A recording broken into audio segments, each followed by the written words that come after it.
Hello, animators and artists. Are you interested in starting your career in animation, but have questions about what that career might look like? Today's guest panel includes Christina Halstead, Joe Sutherland, and Niki Kehoe, who joined us to discuss their experiences in the industry. So, Christina, Joe, and Niki, welcome to the live stream.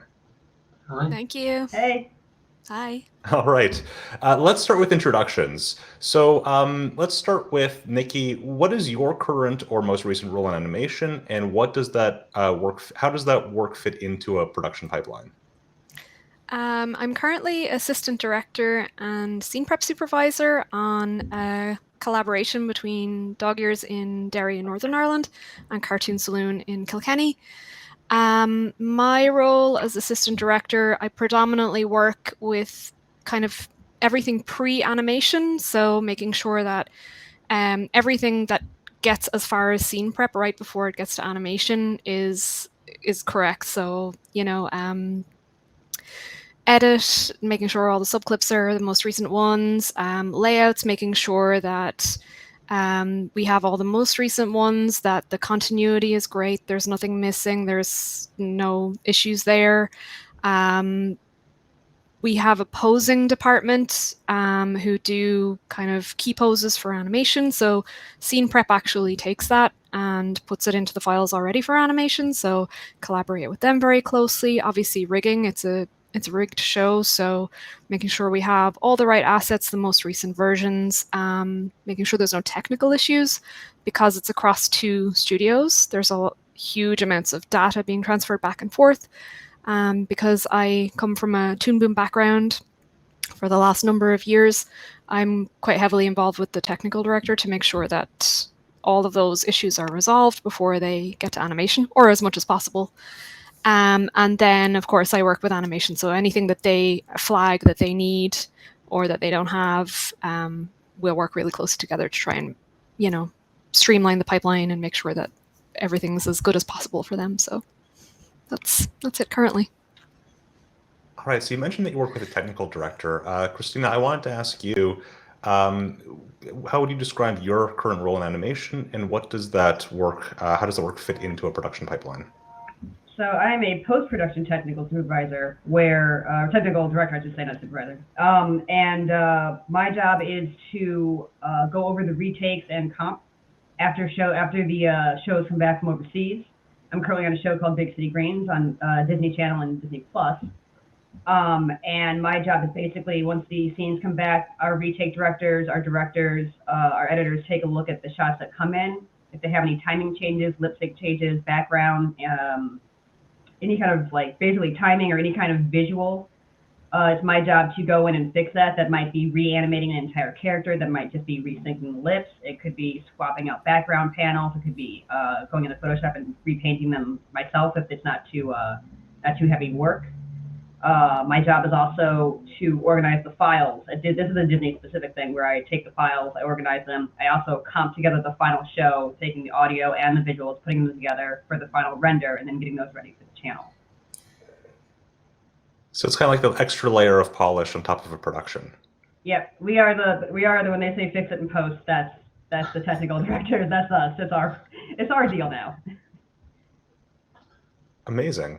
And Joe, what is your current role in animation, and where does that work fit into on a production? So I'm the animation director. So that is sort of oversees a lot of stuff at the beginning, or you're in collaboration with a lot of people at the beginning. So you'll be talking to all the way from storyboards, rigging, comp, all these people you're talking to before you fully get into production to ensure you're creating the same product. Basically, you all want it to look good, so you iron out all those issues and you talk to each other. And then when I'm actually in full production, when you're actually churning out the episodes, I'm also just dealing with design, rigging, and layout, and comp, and edit. Okay, and the director. So there was more than I was expecting there. And yeah, you just have to communicate to get the best product.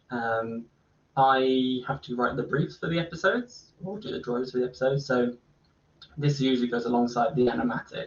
So obviously the animatic shows everyone what's happening in the episode, but the animation brief is there to just sort of go alongside it to clarify things, to give more animation-specific notes like timing or angles and stuff like that. And then, yeah, lots of rig reviewing. You check a lot of rigs, which is great because you're trying to make them as easy for the animators to use as possible. And I guess the main part of my role really is just supporting the animation team, like making sure they have the tools they need to do their jobs efficiently, and to be the person to listen to them if there is something wrong, and I can pass that to the other departments to try and improve the animators' lives. And Joe, for someone who'd be interested in a role like yours, what does a typical day look like in production? So every day is different because, like we discussed, there's always new surprises popping up and things you've got to fix. But if I was to try and summarize a normal day, usually consists of reviewing something. So if it's a rig or shots that the animator's done, or comp, once they've started adding their effects to the animation to give it, that nice polish. Reviewing is a massive part. Communicate with the other departments to make sure there's not issues, like planning ahead, stuff like that. I would say like 90% of it is just reviewing stuff, really, to be honest. And then 10% is fixing stuff and having a drink. Doesn't sound too bad. I may add. Niki, what does your day-to-day look like in terms of responsibilities?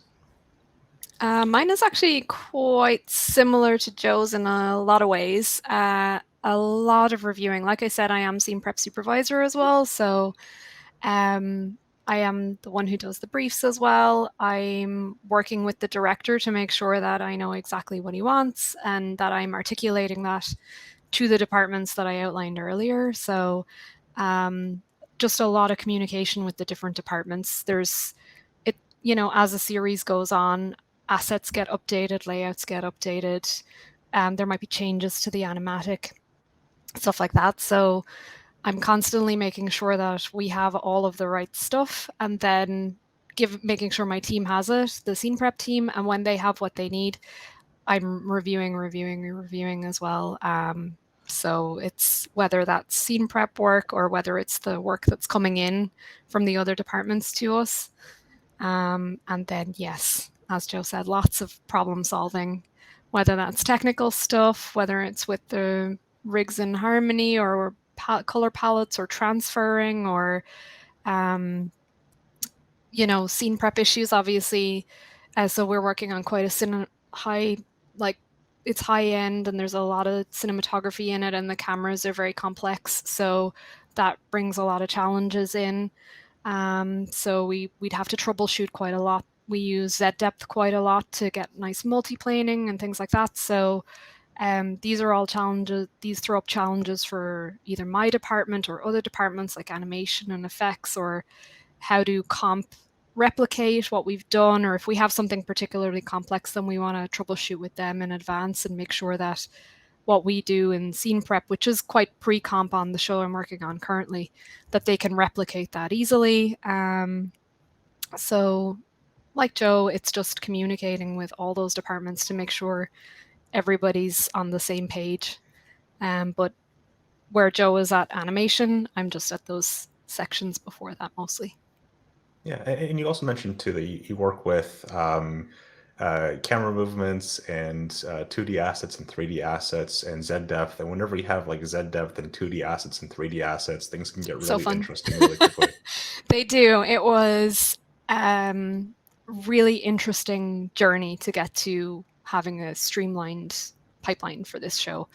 We really pushed harmony as far as we possibly could, but when you do that, you also realize every problem that comes up. So then you have to pare it back to a place where you're achieving the director's vision at the same time as having files that people can actually work with without them crashing or going crazy.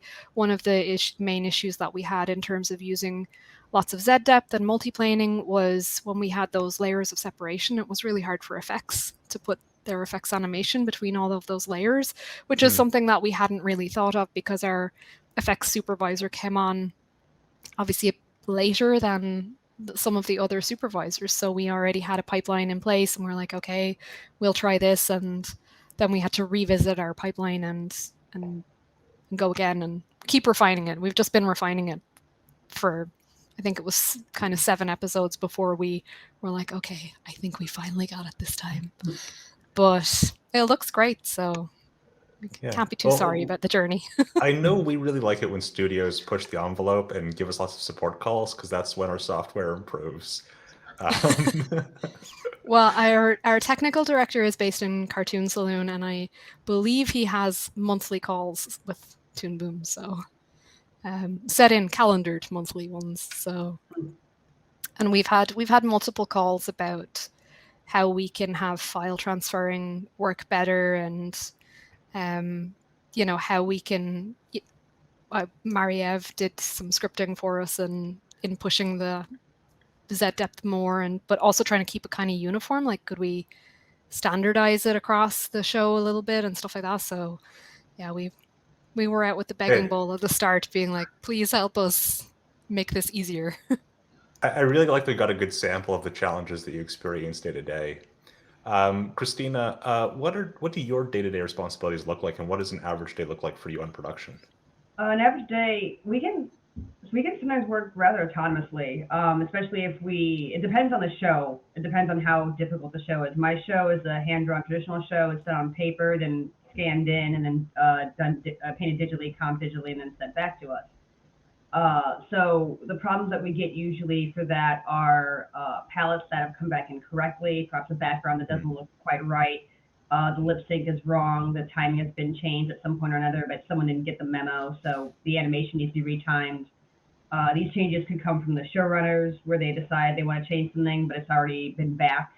If it's something that we don't think will take too much time, we'll let the technical directors, like me and my partner on the show, handle it, or they will send it back overseas. But usually we handle most of the, 90% of the stuff is usually on us.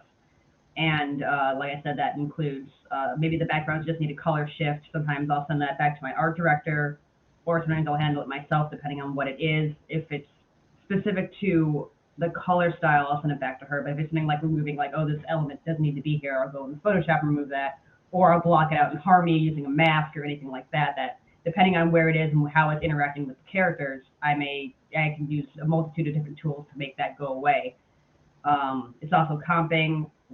We don't use a lot of Z depth. The only time we did was we had a holiday episode 2 years ago, and the snow we got back from overseas was kind of like this golf ball looking thing that kind of just jiggled back and forth on the way down, and we're like, oh no. So I actually used Harmony's particle system and made about 4 or 5 different snow systems, depending on varying, falling gently, falling quickly, coming in at an angle, swooping. I was using all those different particle tricks to make it look like there's a storm or it was calm. And we did that for the entire episode. So no one snowflake looked the same as any other snowflake, and every scene had a different amount of snow, and it worked out really well. That was the only time we ever had to use Z-depth on our show, but there are other shows that are puppeted that use a lot of depth of field and depth of just pieces laid on, hundreds of pieces laid on top of each other, like a Tangled or Lion Guard would have done that kind of technique. And each has their own kind of method of getting through their own shots. There's no real set standard for it, as long as the problem gets solved and it gets solved effectively, that we don't break the server or break Harmony, then they're happy with it. It's about the end result, really. So however way we get to it is okie doke. That is so cool. Well, I also like, too, that you have an example of your role where there was a problem, and instead of having lots of FX animators drawing snow, you come up with a script that could do the same thing with the node system. So it's like a really clever use of resources. Yeah. And it was easy because of the templating. We just would have a whole library of all these different snow effects, and we just slap them into each scene where we needed them to go. That's awesome. So let's zoom out a little bit. Christina, what was your first job in the animation industry, and what was your journey like to your most recent role? My first job was back, I went to art school in Michigan, and I had a job as a survey artist right out of school, and that ended relatively quickly. And then I came out to LA, and I bounced around a little bit, started learning Harmony because I noticed a lot of jobs were using Toon Boom products. So I think I started on possibly Animate Pro. I actually don't remember at this point, but I did Harmony, jumped to Harmony relatively quickly. I started doing, once I learned it, I actually got proficient enough where I started doing tutorials for Toon Boom. And then I started doing shows for Toon Boom. We would go to SIGGRAPH and show for them. And I worked at a couple ad houses doing the pre-production technical stuff where we were putting together rigs. I did post-production stuff. I did animation. I kind of bounced around all over the pipeline. And eventually we were at a SIGGRAPH, and someone from Disney asked my husband and I, hey, where are you guys working? You guys know Harmony well. And we didn't have a studio at the time. We were just bouncing around. And that led to an interview, and that led to my technical director job that I've had since 2016. A little bit everywhere. Do you find that a lot of technical directors tend to be people who've worked on very different roles, different departments? Yeah, a lot of people started off as comp. I think a majority honestly started off as animation and kind of found their way there. A few came from the more painterly side of things, more illustration side, but I think a majority are animation or came in as comp. A few maybe even came from editorial, I think. Yeah, I just find that really interesting. Joe, what was your first job in the animation industry, and what was your journey like to your current role? So I started as a junior animator at Cosgrove Hall. There was a UK company that did traditional films like the BFG and a lot of stop motion stuff, but this was like their first puppet-based software for a software that shall not be named. And if you think you know what the color green looks like, you should probably check this because you'll see a different definition of how green can be. But as green as it was, I'm really grateful for the opportunity I was given to work on my first show, because straight out of university, you don't feel like you've got the skills to actually work in a production. Well, I didn't anyway. But they gave me the chance, and then you just learn on the job. And this was quite a few years ago now. And then once I left there, I moved to Brown Bag Films. They had a studio in Manchester, where I was a lead animator on a Nickelodeon show and a Universal show. And whilst there, I also worked in a lot of pre-production, which led for the Universal show to be greenlit. It was meant to be 3D, and then they saw the artwork I did, and it changed their mind to do it 2D. And then I moved from there to Studio AKA, where I worked on a show called Hey Dougie. It's the same as Peppa Pig. It's really popular in the UK. And again, that's also in the software that shall not be named. And then I moved from there to Blue Zoo, and I worked on It's Pony, which was a really fun show to work on, really cartoon animation. And I've always found myself more drawn towards the cartoony, snappy animation than the soft, subtle animation. It's just where I enjoy what I'm doing more. Animation, enjoy it all, but specifically snappy animation. And then I moved from there to Blink, where I worked on Dead End, which obviously was an amazing experience. Niki can also vouch for how cool it was to work on that show. And I started as a lead, and then I think it was like 2 months in maybe, they promoted me to assistant AD because they needed someone with the animation and Toon Boom knowledge to sort of be in a high position to help distribute that knowledge across the team. And I worked really closely with Niki there. We got the pipeline set up for the animation side and all the library reuse and all the technical stuff that I don't enjoy as much, but with Niki it was a lot easier. And then I became the animation director, and I worked on half of the first 10 episodes and half of season 2. Really cool, lots of challenges. It was very interesting working on a show that really pushed UK-based animation, because you had, I don't want to give spoilers away, so I'm going to be really vague. It's really cool, go watch it. But there's really weird creatures in there, which anatomically is not something you really learn, so you have to figure out how to approach and guide the team on how you animate this character and do animations for them to see how like this four-legged creature will move or grow, and it's a demon after all. It's quite bizarre. And then that leads me to, then I took a break between to just get back into animation for a bit to make sure I'm not losing my animation abilities, and I keep learning new things and new approaches. And I worked at Mercury for a while on Molly McGee, and I worked briefly again with Niki at Dog Ears / Cartoon Saloon, and then I'm now working at a new studio, a new branch of a studio called Surfing Giant. They originally have an LA studio, but now they've opened one in Manchester to do more 2D projects, and I'm the animation director there, but I can't say too much about it, obviously, because it's NDA. Fair enough. As someone who's had experience both with the UK's animation industry and the animation industry in North America, do you have an opinion on like how the work cultures are different there? Well, it really does depend who you're working with. Everyone has their own approach to how they do work. So some people are a lot more friendly towards other people. They're a lot more considerate to animators struggling, for example, and then other people are more focused on getting the job done. So it really depends where you work. But in terms of just North America versus the UK, it ends up really being quite similar. Honestly, like they all have their issues. Every studio has their issues as always, and then every studio has their solutions to those issues. And it's really interesting seeing how different people approach different issues.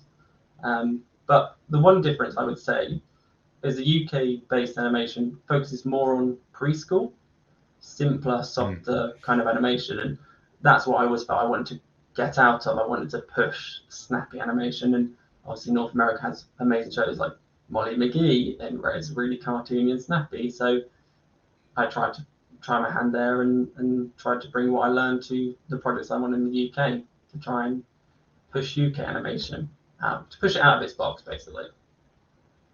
All right. And Niki, what was your first job in the industry, and what was your journey like to your role? Varied. My first job in animation was for Cavalier Productions in Dublin. So I studied animation in Dublin, and then I got a job in Cavalier where my friends had worked there. There wasn't a huge amount of animation going on in Dublin at the time, so I would just take anything that was going. So their first project was a lot of e-learning stuff, so kind of flash animation product shall not be named. I will name it. And photo manipulation and some asset design and asset building and that kind of stuff. It was a really varied role. And then my first job on a TV project was for Monster Entertainment called I'm a Creepy Crawly. So I was in TV animation for a while after that, doing some flash animation for a while, and then I joined a company called Treehouse Republic, and I was there for a year and a half. And they worked both in Flash and After Effects and a little bit of 3D. So I did more e-learning stuff there and got to know After Effects really, really well. From there, I went to London to work on Messi Goes to Okido Season 1. That's a 3D project, but it's a magazine, a UK magazine for kids, and it's very science-based. And the show was in 3D, but the science bit was in 2D in After Effects. So I was the 2D department head on that one.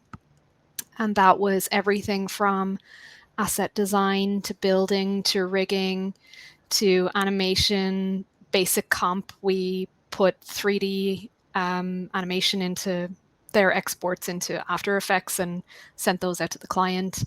Some of the 3D characters had 2D facial features, so we made those, and I learned what render mats were. So that was a really varied and amazing role. And then I worked on Zig and Zag for Jam Media. I worked on some more e-learning projects for Giant Animation, and then I moved back to Dublin and I did a Toon Boom Harmony course. I wanted to learn it. Like Christina was saying, it just seemed to be the thing that everyone was using. And they approached me. The teacher was from Boulder Media, and he was setting up the rigging department in Boulder at the time. And from that course, he approached me and asked me if I would be interested in joining Boulder as a rigging artist. So in my head, I had always wanted to be an animator and only an animator, and nothing but animation would do. But it's not very often that a company like Boulder Media comes and offers to train you from the ground up.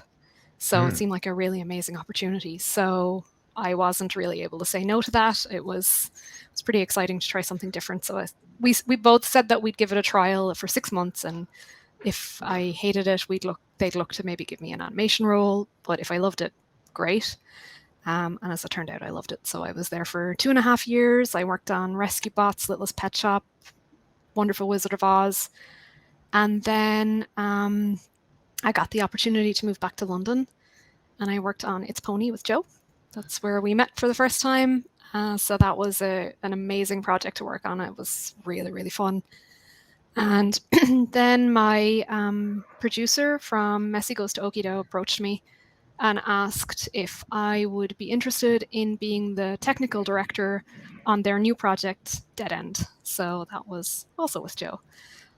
So that was pretty nerve-wracking, but it was such a crazy opportunity, and I felt confident that I had the harmony expertise at that stage to go for it. And they assured me I would be supported in all the places that I didn't know. So that was great. I jumped into that, and then the pandemic happened. So not only did I have to figure out how to do a pipeline in-house, but also had to figure out what remote working was and how an entire production of people would work remotely with no server, which was stuck in a warehouse because of the pandemic. And we had no internet into our new building because we were 3 weeks away from moving into our new building. So that was about as challenging as a role as you can have, I think.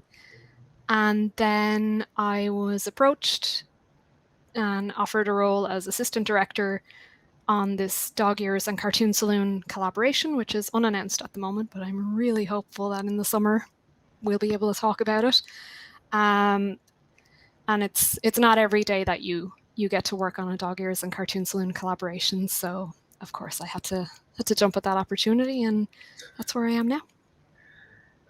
So Niki, you mentioned too that like one of your early experiences was when Boulder Media was training you and they brought you on board.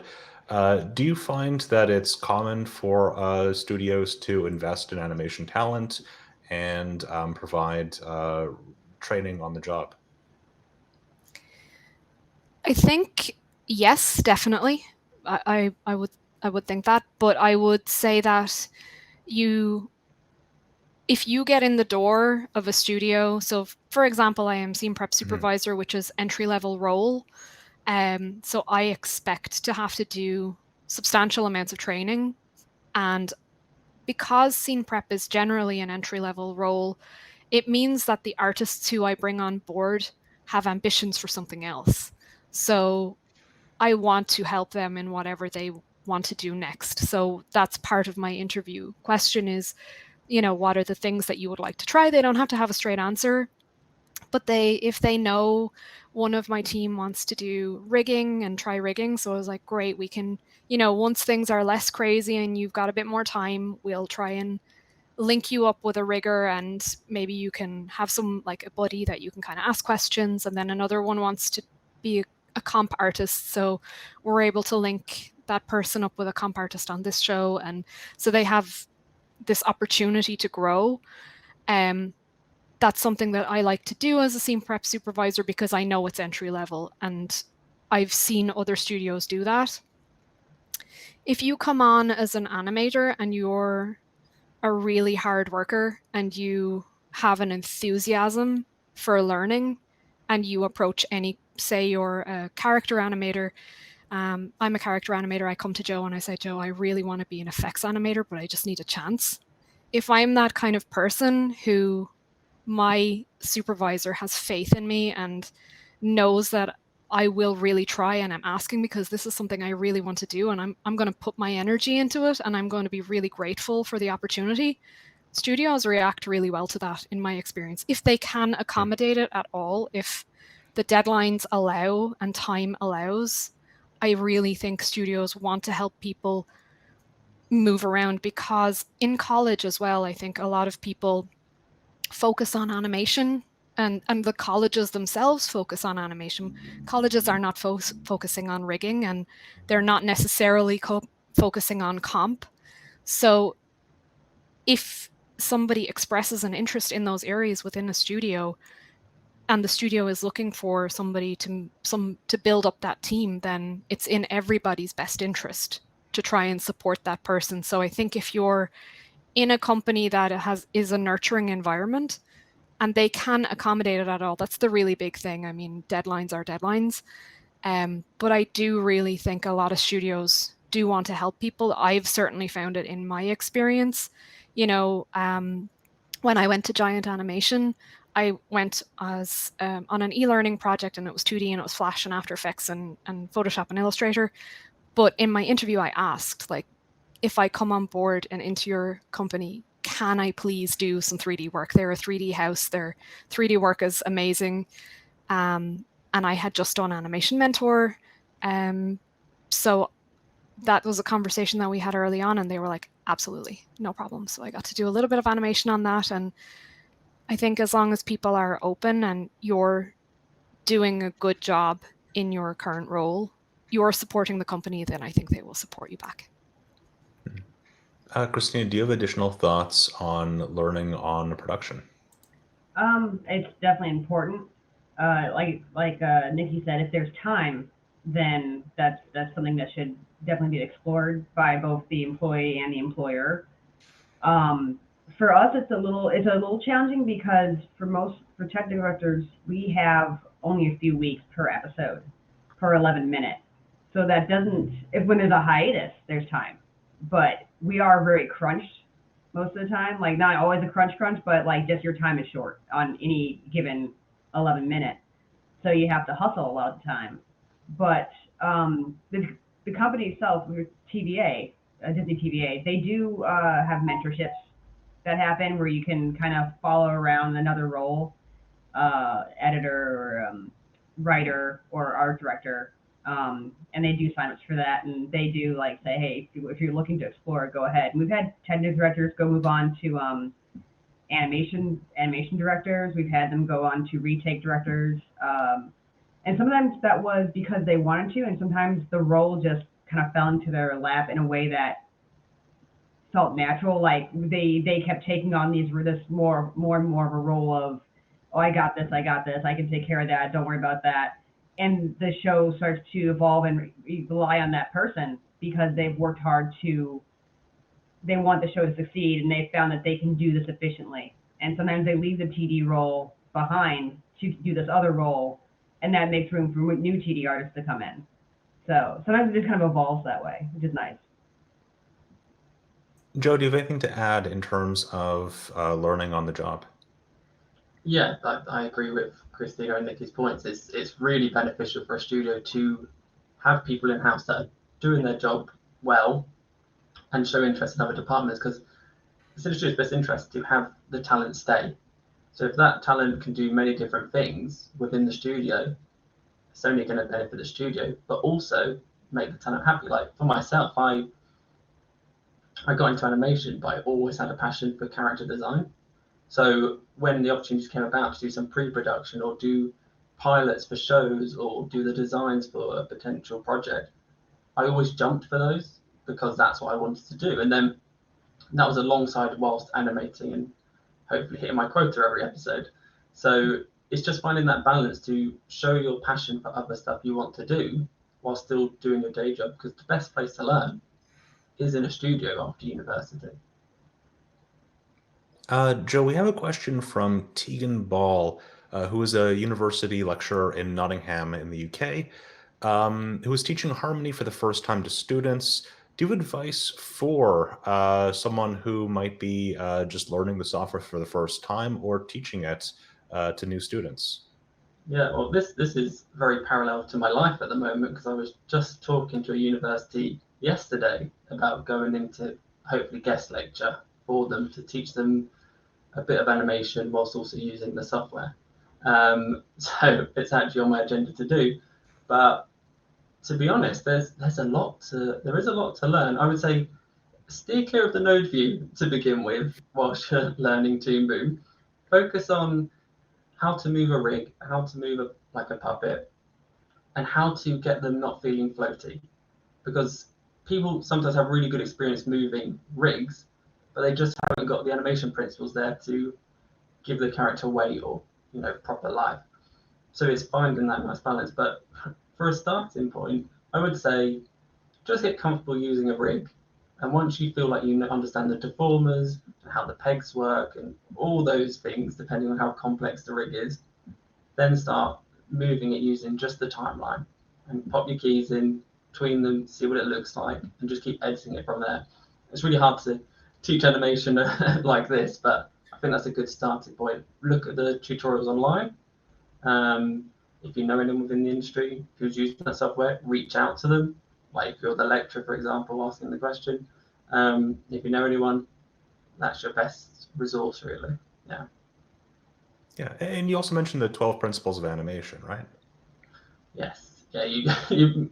Well, actually, I think the principles are getting more. I think it's going beyond 12 now. I think the last time I looked, there was like 24, and I can't tell them off the top of my head. So, but yeah, I hope all universities are teaching those core principles anyway. But there is a difficulty with transferring those traditional skills from paper into Toon Boom. I've seen it many times when hiring people that they struggle to translate those skills across to Toon Boom. Some do. Some people do it really well and they take to it. But other people struggle because it's such a different mindset from drawing to moving something. It's a completely different ballpark. Niki, do you have advice for recent graduates and artists currently outside the industry who might be interested in starting their career in animation, but aren't sure what job they would want to apply for? I mean, from my background, you've seen how varied it was. I think you need to have, if you're going to approach a studio, you need to have a base idea of what you want to do. So what is it that you love doing the most? I mean, if you're like me, I got into the industry and my biggest problem was that I wanted to do everything. But you need to start somewhere. You need to pick one. So I picked animation, but I was so interested in design and storyboard and comp and all these things. So, but it is your responsibility to pick one because I do recruit and I have done on multiple projects, and I do occasionally get emails from people, or even on my LinkedIn, I'll get messages from people saying, I really want to get into animation. Can you look at my CV and my LinkedIn and my show reel and tell me what you think, if you think you have a job for me. And nobody has time to do that. That's just not how the industry works. So if you want to get into animation, you do really need to have a ballpark of where you want to go. If you love moving things and you're really interested in like human nature and you want to put that into animation, then start there and build a portfolio. If you're really interested in drawing, then maybe you're more tailored towards a design role. So do you want to get into character design, or do you have more of an interest in the technical side of things? Then maybe layout is for you. Or if you're a storyteller but you don't have the patience for animation but you love being quite gestural, then maybe storyboarding is your thing. In your own interests, there is a hint about where you can start. So use that as your base point to jump off, and then do build a portfolio. And just reach out. After that, Joe was saying about online. I'm such a massive advocate for everything online. There's so much information, almost too much, at your fingertips. But once you have a base idea of what you are interested in, you can just Google layout artists or animators or character designers, and start trying to emulate what they're doing, and build a portfolio or a show reel or that you can bring to studios and say, I want to try. I think anybody here who wants to get into animation can see that just because you pick one thing does not mean you have to stay in that one thing for your entire career. It's so malleable, and you can change quite easily. People are willing to give you an opportunity if if you bring a lot of energy to it. If I've had people that I've recruited who took a job and they weren't necessarily interested in it, but they didn't bring a good energy to it, so it didn't leave an amazing impression. But if I know that it's not like your dream job, but you're throwing so much energy in it anyway, while asking me for advice or help or to link you up with somebody, that leaves such a great impression. So even if it's not 100% the job that you think you want, if you take that job and you're going to learn from it. So like with me with e-learning, I wanted to make TV shows or feature films, but it was a great place to start. It was a great place to learn. It was a great place to make connections. It was a great place to get some stuff on my CV. So get an idea of what you want to do. Definitely try and apply for those roles, but also if you don't get that role, but you get something kind of alongside it, don't disregard it. You can definitely go for those roles, and the internet is your friend. A great attitude and the internet are what you need, I think, to get started in the industry. Christina, do you have advice for people who are interested in starting their career in animation but aren't sure what job they want to apply for? Definitely. The thing I learned the most was to never stop learning. When I got into it's a little bit of both, because I got out of school. I'm like, I'm going to do storyboarding. Oh boy. And I went out there and I storyboarded, and I realized that I needed to be a little bit more flexible because of the competition in storyboard. And there was a lot, especially in LA, because there was less animation. People went to storyboarding, they still wanted to draw. Like that's what I thought too.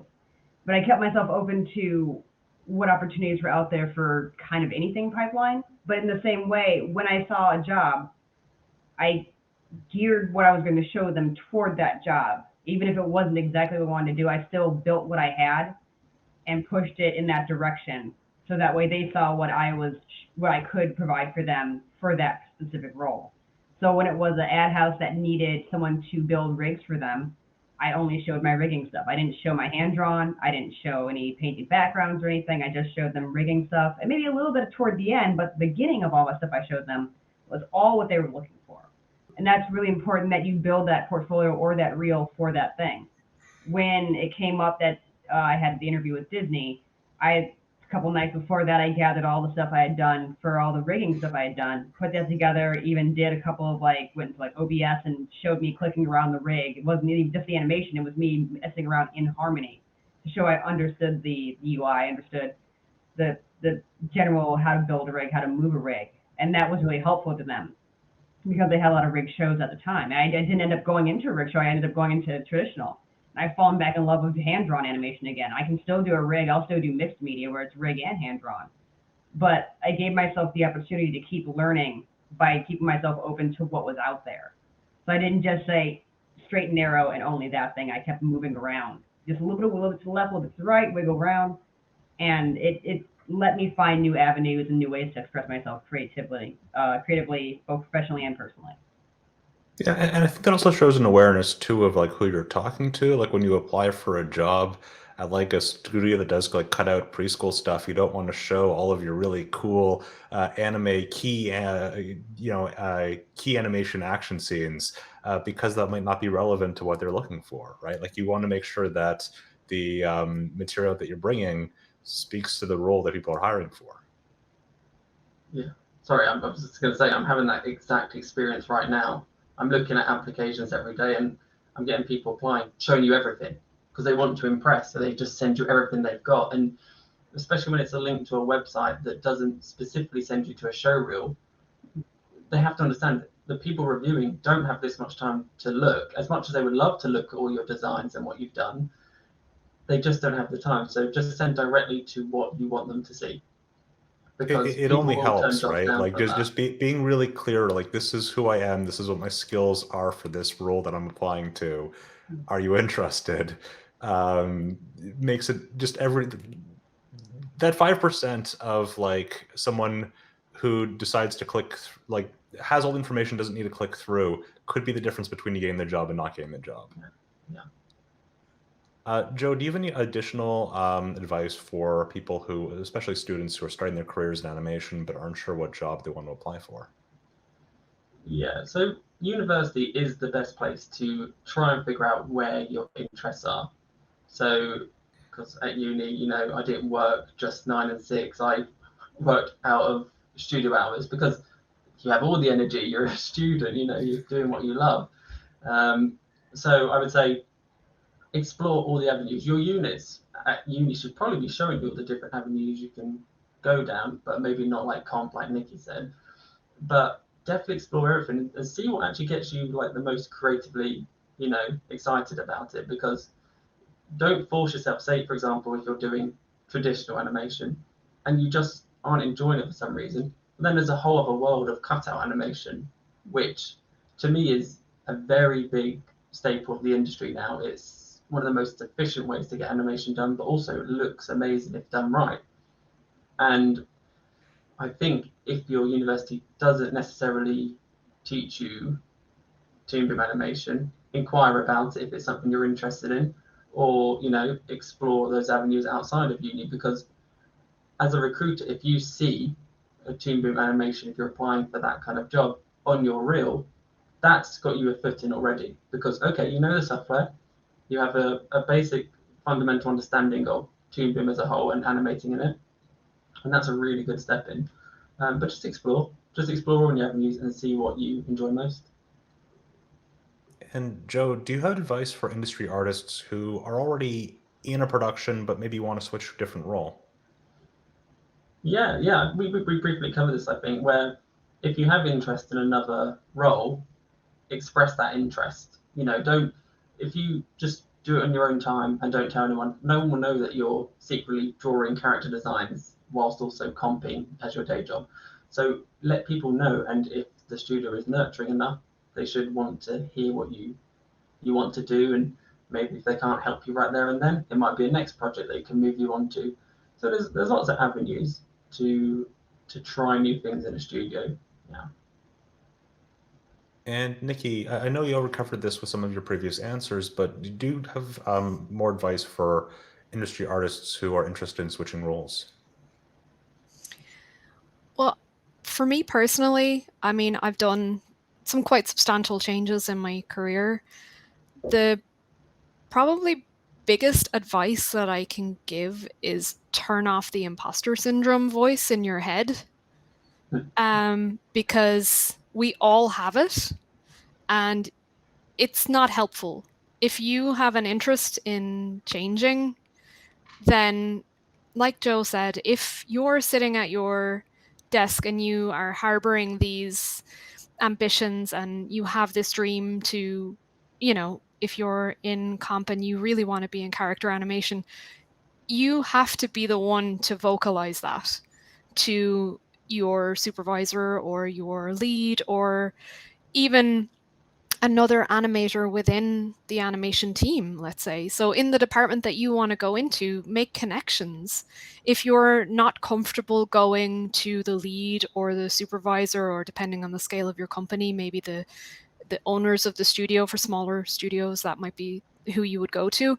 But if you're not comfortable doing that yet, then go to your peers, go to the people who are at your level, who are the people who you drink coffee with or you go out for drinks with, and get advice off them first. Like, if you want to build something, you know, if you want to do a dialogue shot or an acting shot or an action shot or emotional one, get advice, go do it, and then bring it to someone and say, I would really appreciate your feedback.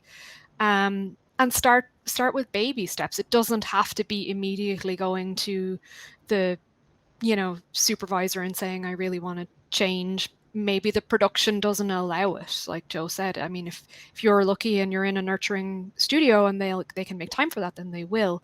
But if you're on a really hectic production and people don't really have time to listen to you, and their goal is to somehow claw back time because you're behind schedule, your aspirations might not be their top priority, but make it your top priority, and go and source the people in the departments who can, maybe your friends already, or like acquaintances, you work together. But my favorite thing about the animation industry is the people who work in it, because I don't know where you would find more generous people with their knowledge and their time. And ultimately, you are one giant nerd talking to another giant nerd, so you will have common ground. So just start there, utilize that, and build relationships. And if you're a shy person and that makes you uncomfortable, you are working with gorgeous people. So nobody is going to yell at you or get mad at you for asking for advice. So step out of your comfort zone and just go for it, and take control of it. Take control of what you want, and take ownership over it, and then make little steps. And I think it also helps too if you are like networking with colleagues, especially if those colleagues are also introverted weirdos who love working on animation. You're kind of all in it together. Yeah, you're already with your people if you're in a studio. But if you're not in a studio, if you're in college, then you're already with your people. I mean, I've worked with so many of the people that I was in college with. I think all of them at some stage. I was a class of about 22, and I think I've worked with pretty much everyone at some stage.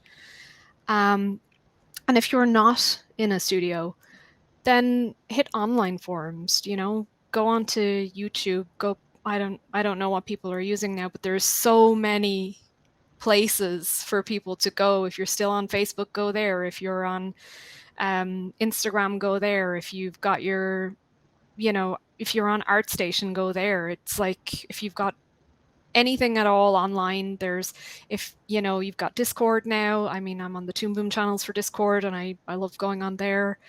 There's outlets everywhere. So if you're not somebody who's comfortable talking to people straight off the bat, and you don't have those connections in the industry, you can still build those connections online as your starting point, and you can still do your work and do your bit of animation and reach out and ask people for advice. And that's how you're going to get there. If you want to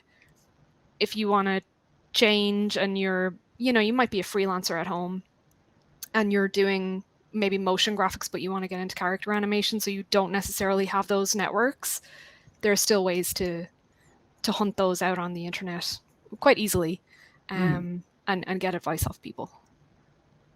And Christina, do you have any other thoughts about advice for industry artists who want to switch their roles in productions? Jumping off of what Niki and Joe said, they have already said a lot of it. As far as advice, I have a few things. Firstly, you can be shy, you can be outgoing, you can be online only, you can meet people in person, you can go to where the people are, you can find the places in Discord, you can find, like I found a new place on Instagram that led me to a Discord where they do painting challenges every day. Like you can find your people, you can find all sorts of people. But most importantly, don't be a butt. Like don't be a jerk. It's an industry, we're all in it together. Be humble, but don't crush your own soul. Don't be egotistical, but also make sure you're confident. It's a weird middle ground to try and like be the right kind of. You feel like you have to be everything to everybody, and the point is to be yourself, but also be kind, because we're all stressed. So be kind in the animation industry, and it'll get you to a lot of places, honestly, because people remember that. You also never know who's going to be on your next production, too. Exactly.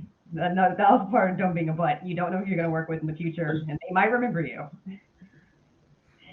Right. So I have one really important question to ask, because we're running out of time. But Christina, where can our viewers see more of your work or follow you on the web?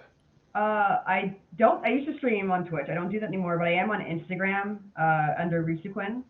I can spell that out. I don't know if we may have a link to that. I'm also on Twitter. You can always reach out to me on Instagram. I always leave it open if anyone has any questions. That's the best place to reach me. All right. And Joe, where can our viewers see more of your work or follow you on the web? I'm not really much of a social media guy, but you can follow my Twitter, which is just Joe, the word just and Joe, confusing I know, _S, or connect on LinkedIn, which is my name, and you can't watch my show because that's private, but you can watch my short film Cows Come Home, which was featured on the Toon Boom website many moons ago. Yeah, that's it for me, really. Yeah, that short film is excellent, and we're gonna put a link to it in the comments at the bottom. And Niki, where can our viewers see more of your work or follow you on the web? I have an Instagram as well. It's Nikimations, so NIKIMATIONS. And my name is my LinkedIn handle. So you can just type that into LinkedIn, you'll find me. All right, I want to thank you all, Christina, Joe, Niki, as well as our audience for joining us for a discussion on careers across the animation pipeline.